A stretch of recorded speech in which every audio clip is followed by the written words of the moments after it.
So hello everyone, इस वाली video में हम लोग देखने वाले हैं complete breakdown birth the heavens के एपिसोड 167 का, जहां पर कि ज़ाओयन वर्सेस 5 हाफ सैंड लेवल के बंदों की फाइट होने वाली है। इतना ही नहीं, यहाँ पर सबसे बड़ी ग्रुपिंग है आज तक की जो कि हम लोगों ने देखी है बर्थ ऑफ द हेवेंस में। यहाँ पर हॉलो सोल्स भी है, गुक्लैन भी है और तो और फ्लावर सेक्ट भी है। फॉलन स्टार पेविलियन से ज़ाओयन आया हुआ है, जियामा एम्पायर से काइलन भी आई है, उसके अलावा क्विंगलन भी है और उसके अलावा यहाँ पर जो ancient heaven demon phoenix clan है वो भी यहाँ पर आया हुआ है। मतलब लिटरली यहाँ पर बिगेस्ट गैदरिंग है जो कि आज तक मैं देखी है और इस सब अगेंस्ट में जाने वाले हैं इन 5 वेंट्स के। उतना ही नहीं, उसके बाद हम लोग देखेंगे जिस टाइम पे लोग एंटर करते हैं ट्री के अंदर, जो कि मेन चीज़ है जिसके लिए बिना ज़ाओयन एक डाओशेंग नहीं बन सकता है। और अगर वो डाओशेंग नहीं बन सकता है तो हम लोग को पता है कि वो कुछ भी नहीं कर सकता है। तो बेसिकली देखा जाए तो यहाँ पर काफी कुछ दाव पर लगा हुआ है। तो करते हैं वीडियो को शुरू और सब कुछ आराम से समझते हुए चलते हैं एकदम स्मूथली और पीसफुली। तो ज़ाओयन और जो उसका ग्रुप रहता है इतनी ज्यादा खतरनाक लेवल की जर्नी के बाद फाइनली बाहर आ जाता है, जो कि था बहुत एंशिएंट ट्री, जो कि एक लेजेंडरी ट्री है जो कि सिर्फ और सिर्फ एंशिएंट रीजन में और हम लोगों को सिर्फ और सिर्फ देखने के लिए मिलता है लीजेंड्स में, क्योंकि ये 10,000 साल में एक बार आता है। आप लोगों को पता होगा कि आज से 10,000 साल पहले तुशी एंशिएंट गॉड भी था। मतलब ये ट्री जिस टाइम पे पहले आया था उस टाइम पे यहाँ पर डाउडी लेवल के बंदे एग्जिस्ट करते थे। तो ये कितना पुराना, इससे अंदाजा लगा सकते हैं हम लोग। जो पेड़ रहता है जाहिर सी बात है वो बहुत बड़ा था, एक एंशिएंट मॉन्स्टर था स्काई और अर्थ के बीच में, जिसमें से कि बहुत ज्यादा खतरनाक लेवल की एज निकल रही थी। मान के लो वो लाखों साल का हो और पावर निकल रही थी। अब जैसे वो लोग वहां पर अराइव करते हैं वो देखते हैं एक और क्लैन को, जो कि था हुन क्लैन, जिसको की लीड कर रहा था हुन यू, जो कि ऑलरेडी वेट कर रहे थे ट्री के पास में। यहाँ पर जो सारे ग्रुप आए हुए थे वो छट गए थे, क्योंकि यहाँ पर 20 टाइड में ज्यादातर लोगों ने निपटा दिया था। यहाँ पर सिर्फ सबसे पावरफुल करीब 4-5 ग्रुप थे वही बचे रह गए थे। ज़ाओयन उसके जो कंपेनियंस रहते हैं वो जाते हैं इस ट्री के पास में धीमे स्पीड में।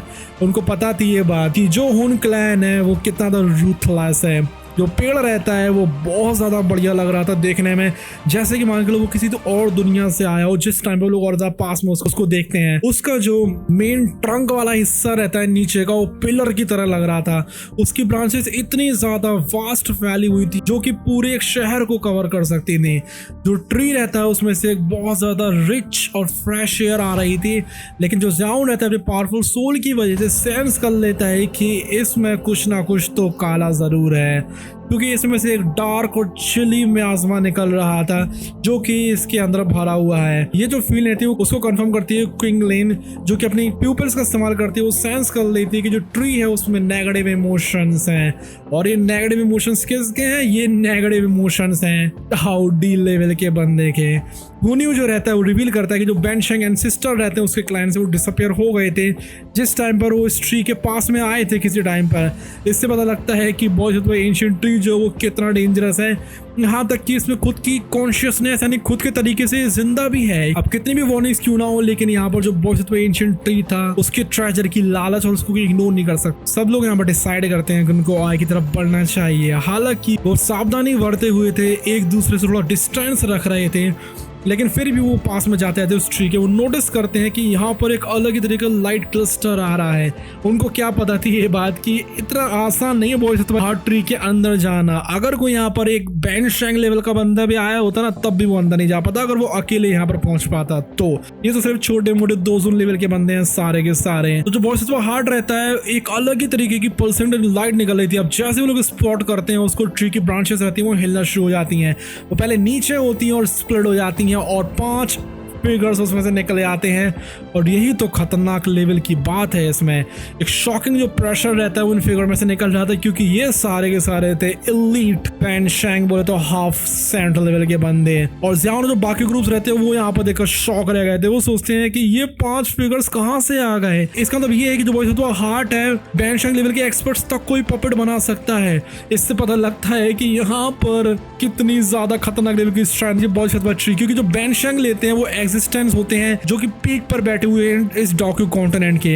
हुनियो पर्टिकुलरली यहाँ पर देखकर हिल जाता है। वो सोचता है कि एक जो पपेट है वो उसके मिसिंग एंसेस्टर का इसके क्लैन से, जो कि बहुत पहले इधर पे गुम हो गया था इस ट्री के सर्च में जब वो आया था।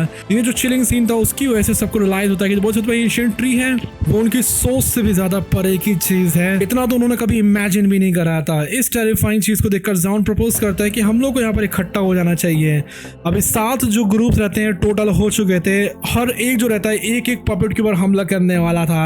हालांकि जो नंबर्स रहते हैं परफेक्टली एडअप नहीं होते, लेकिन फिर भी ज़ाउन कहता है कि हम लोग के पास एक स्ट्रॉन्ग लाइनअप है, ज़ूर, लेडिफर्ड और टॉप बाकी लोग हैं, इसलिए हम लोग एक पपेट को संभाल लेंगे। हुन क्लैन और हेवन डीमन फीनिक्स ट्राइब भी इसके लिए एग्री कर जाते हैं। बाकी के 4 ग्रुप रहते हैं वो डबल डबल बनकर एक एक बेंशंग को संभालेंगे। इस तरीके से 5 बेंशंग को वो लोग हरा सकते हैं। हालांकि यहाँ पर बहुत ज्यादा रिस्क था, लेकिन फिर भी बॉडी सतबा हार्ट को लिए बिना तो ये लोग नहीं जाने वाले थे। उससे लिटरली ये लोग डाओ शैंग में प्रमोट हो सकते हैं। तो बैटल यहाँ पर शुरू हो जाती है। ज़ाउन सबसे आगे आ जाता है। बेंशंग लेवल का पपेट जो रहता है इमीडिएटली उनकी तरफ आ जाता है। ज़ाउन की पावरफुल अटैक्स की वजह से यहाँ पर जो लावा पिलर रहता है वो बन जाता है। वो सिर्फ और सिर्फ जैसे करके पपेट को हिला भर पा रहा था। हालांकि उनके कंबाइंड एफर्ट्स की वजह से काफी भयानक वाले अटैक्स बन रहे थे, लेकिन फिर भी वो पपेट को एक खरोच भी नहीं पहुंचा पा रहे थे। बाकी जो ग्रुप रहते हैं वो भी अपने पपेट से लड़ रहे थे और यहाँ पर पूरे में डाकू देखने के लिए मिल रहे थे। गुहा और जो गुजिंग रहते हैं जो कि ज़ाओएन के अलाइज हैं, वो एक पावरफुल अटैक करते हैं पपेट के ऊपर, लेकिन वो पीछे की तरफ फिर जाते हैं। फाइटिंग रहती है, इंटेंस हो जाती है और ज्यादा। और काफी सारे जो लोग रहते हैं ज़ाओन की साइड के वो ऑलरेडी साइन दिखा रहे थे जैसे कि मान के चलो वो गिरने वाले हों।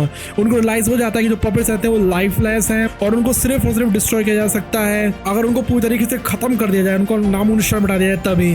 ज़ाओन जो रहता है वो चिल्लाता है सबके ऊपर। वो कहता है कि पपेट के हेड के ऊपर अटैक करो। वो एक डायरेक्ट और डेयरिंग अप्रोच करता है किंग कॉन्ग क्लास बॉडी का इस्तेमाल करके, जिससे कि उसकी स्ट्रेंथ बढ़ सके। वो एक पावरफुल पंच को मारता है पपेट के हेड के ऊपर, जिससे कि क्रैक्स आ जाते हैं उसके ऊपर। जो पपेट रहता है वो पीछे तरफ फेंकता है और ज़ाओन के ऊपर पूरी फोर्स से हमला करता है, लेकिन उसका जो आर्मर रहता है और जो स्किल्स उसके पास रहती है उसकी वजह से ज़ाओन को यहाँ पर कोई भी सीरियस इंजरी नहीं लगती है। अब ज़ाओन ने पपेट को डिस्ट्रॉय कर दिया। इसका फायदा उठाकर ज़ूनो और जो गुकुंगांग रहते हैं और बाकी लोगों के साथ में वो सब मिलकर एक साथ उसके ऊपर अटैक करते हैं। वो सबसे ज्यादा पावरफुल डॉग स्किल्स का इस्तेमाल करते हैं, जिसमें कि ग्रेट साइलेंट डिस्ट्रक्शन फिंगर भी थी, और वो अटैक करते हैं पपेट के क्रैक्ड हेड के ऊपर। एक फाइनल अटैक के साथ में पपेट का हेड फाइनली शैडर हो जाता है और वो कोलैप्स हो जाता है। पहला जो पपेट था 5 हेड लेवल के पपेट में से वो यहाँ पर खत्म हो चुका था। अब पहला पपेट जैसे ही गिरता है ज़ाओन का ग्रुप को यहाँ पर अच्छा लगने लगता है। वो काफी ज्यादा इंजर्ड थे, लेकिन वो पीछे की तरफ थोड़ा सा हट जाते हैं रिकवर होने के लिए। ज़ाओन यहाँ पर डिस्ट्रीब्यूट करता है मेडिसिन पिल्स को और यहाँ पर खड़ा हो जाता है इससे कि और कोई उसके ग्रुप को चोट ना पहुंचा सके। वो देखता है बाकी बैटल्स को, देख रहा था कि जो हुनियो रहते हैं, जो ज़ूफेंग का ग्रुप रहता है वो भी स्ट्रगल कर रहे हैं। वो स्लोली पपेट के अगेंस्ट में जाते आ रहे थे। बाकी जो 4 ग्रुप्स रहते हैं उनको बहुत ज्यादा खतरनाक वाली चोटें लग गई थी। काफी सारे जो दोनों एक्सपर्ट्स रहते हैं वो तो ऑलरेडी मर चुके थे। ज़ाओन चूज करता है कि वो इंटरव्यू नहीं करेगा। उसको पता थी ये सारे लोग कॉम्पिटिटर्स हैं, इसलिए यहाँ पर उनको हेल्प करने का मतलब होगा कि वो लोग सरप्राइज अटैक कर दें उसके ऊपर आगे चलकर। अब ज़ाओन रेस्ट करता है, वो अधिशत भाई एंशिएंट ट्री की तरफ देखने लगता है। उसको रियलाइज होता है कि जो पपेट्स रहते हैं वो रियल थ्रेट नहीं थे। इस ट्री के अंदर एक अननोन पावर है जो कि बहुत ज्यादा टेरिफाइंग है। उसको पता थी ये बात कि रियल ट्रेजर जो है वो इसके अंदर दबा पड़ा है। हुनियो का जो ग्रुप रहता है पहला था इस फाइट को फिनिश करने के लिए। हुनियो जो रहता है उस पपेट के हेड को शटर कर देता है। उसका जो एटीट्यूड रहता है ज़ाओन की तरफ वो वापस आ जाता है, लेकिन जो ज़ाओन रहता है वो उस चीज को देख लेता है। ज़ूफेंग का जो ग्रुप रहता है वो भी यहाँ पर आ जाता है। उन्होंने एक हैवी प्राइस दिया था क्योंकि उनको काफी सारे लोगों की लाइफ जा चुकी थी। बाकी जो 2 पपेट्स रहते हैं उनको ही फाइनली वो लोग डिफीट कर देते हैं। अब सब लोग यहाँ पर रिकवर हो जाते हैं और चले जाते हैं उस ट्री की तरफ। ज़ाओन कहता है 6 स्टार 2 जोन से नीचे का जो भी बंदा है उसको आगे नहीं जाना चाहिए क्योंकि डेंजर इंक्रीज होने वाला है।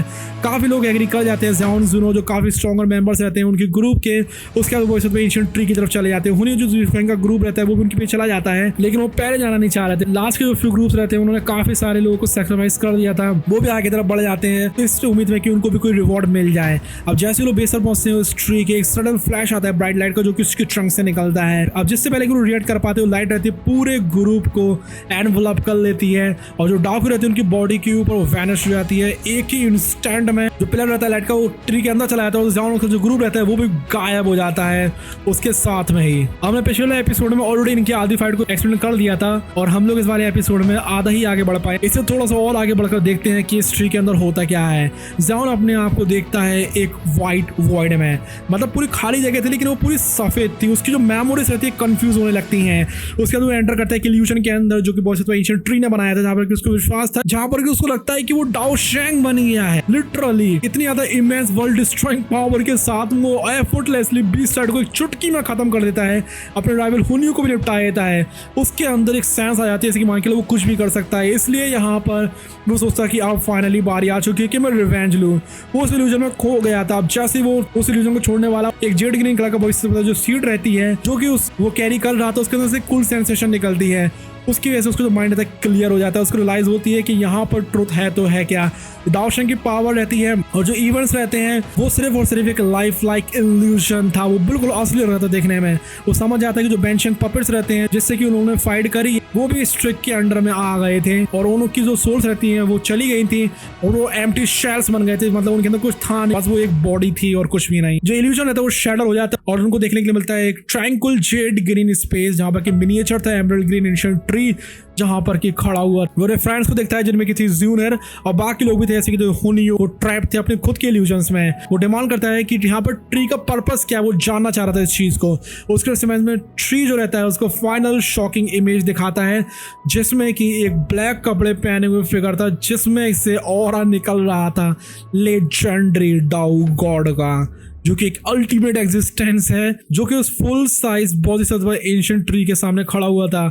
ज़्याओन स्टंड रह गया था इस चीज को देखकर। उसको रियलाइज होती है कि वो यहाँ पर किस लेवल की पावर को झेल रहे हैं। अब आगे क्या होता है वो देखेंगे हम लोग अगले एपिसोड में कि यहाँ पर जो डाउडी रहते हैं क्या उनकी फाइट देखने के लिए मिलेगी हम लोगों को। खैर कर देखते हैं क्या है क्या होता है। अभी के लिए बाय।